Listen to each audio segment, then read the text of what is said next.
yadda za ka yi connecting ɗin OKX wallet ɗinka da MEMEFI. Duba da yadda connecting ɗin is a little bit tricky, yana da wahala. So abu na farko da za ka fara yi, za ka zo ka nan gurin inda ka sa wallet, sai ka danna shi. Idan ka danna sai ka zo ka nan gurin settings, sai ka danna settings, sai ka zo nan gurin ka yi wannan copying ɗin secret press ɗinka. Wannan secret press ɗin da muka fa yanzu na danna nan gurin copy, kun ga copy gashi nan a sama nan gurin, sai ka minimizing ka tafi OKX. So OKX ɗinka, so in ka yi downloading ɗin OKX, in baka yi downloading maka da shi already, make sure ka je ka kai updating ɗinsa ya zama na latest version ne. Idan ka updating sai ka zo ka sama wannan inda ka sa simple ɗin nan gurin simple, sai ka danna sai ka zo wannan na uku inda ka ce WEB3 wallet, sai ka danna WEB3 wallet. In ka danna zai buɗu. So ni already ina da wallet akai, amma dai zan yi example game da wadda ba su da shi. Sai ka zo ka wannan gurin, nan gurin sai ka danna. In ka danna sai ka zo ka danna add to wallet nan gurin. In ka danna, already in sabon account ne, ba sai ka bari ni ba da in sabon account ne ba lallai sai ka ba za su nuna maka wannan add wallet ba, za su nuna maka kawai direct daga nan gurin ne, nuna maka direct daga nan gurin, haka wurin zai nuna maka.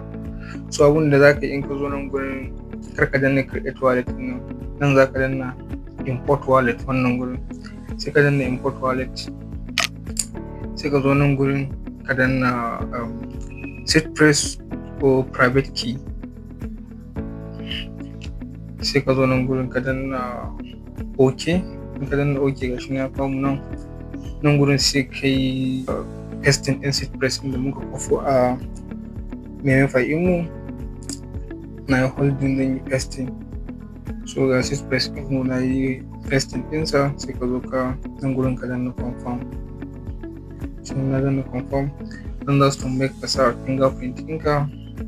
Yanzu na sa fingerprint ɗina, gashi nan yana mun creating wallet. So za ka ɗan jira ya yawwa. So kun ga wallet ɗinmu ya hau, gashi nan a nan gurin, wannan wallet BA. So sai mu danna kan shi. So kun ga nan wallet BA mu ya hau a nan gurin. So shikenan mun gama da wallet.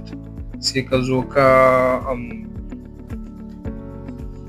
step na gaba, ka nemi VPN ko wannan, amma gaskiya ni ga VPN ɗin da na yi ya wuce successful, wannan super unlimited VPN ɗin nan. So in ka danna shi sai ka zaɓa eligible countries, example irin Australia.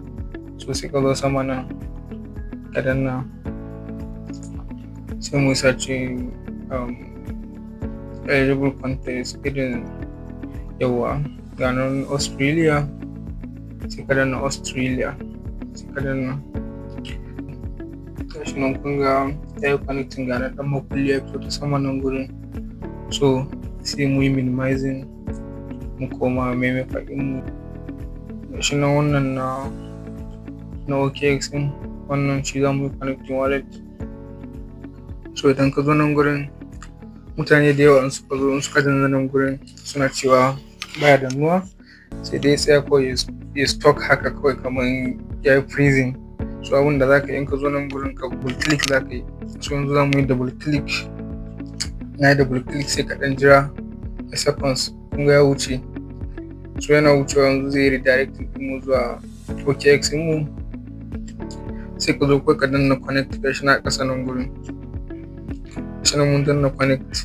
Gashi nan kun ga yana sa mana checking a nan gurin. Nan gurin kuwa sun sa mana please approve wallet.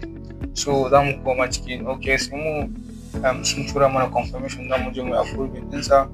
don sai mu yi minimize ɗaya OKX wallet mu yawa gashi na nan gurin ya nuna mana confirm, sai mu zo nan gurin mu danna confirm, sai mu sa fingerprint mu ko password mu wanda muka sa. So kun gani sun sa in yi return nan gurin ba sai na danna ba. Yanzu zan dawo nan gurin sai in jira shi. So kun ga wallet mu gashi nan successfully yayi a saman nan. Sannan nan gurin in ka ya sa maka update wallet, that means account ɗinka ya yi connecting successfully kenan.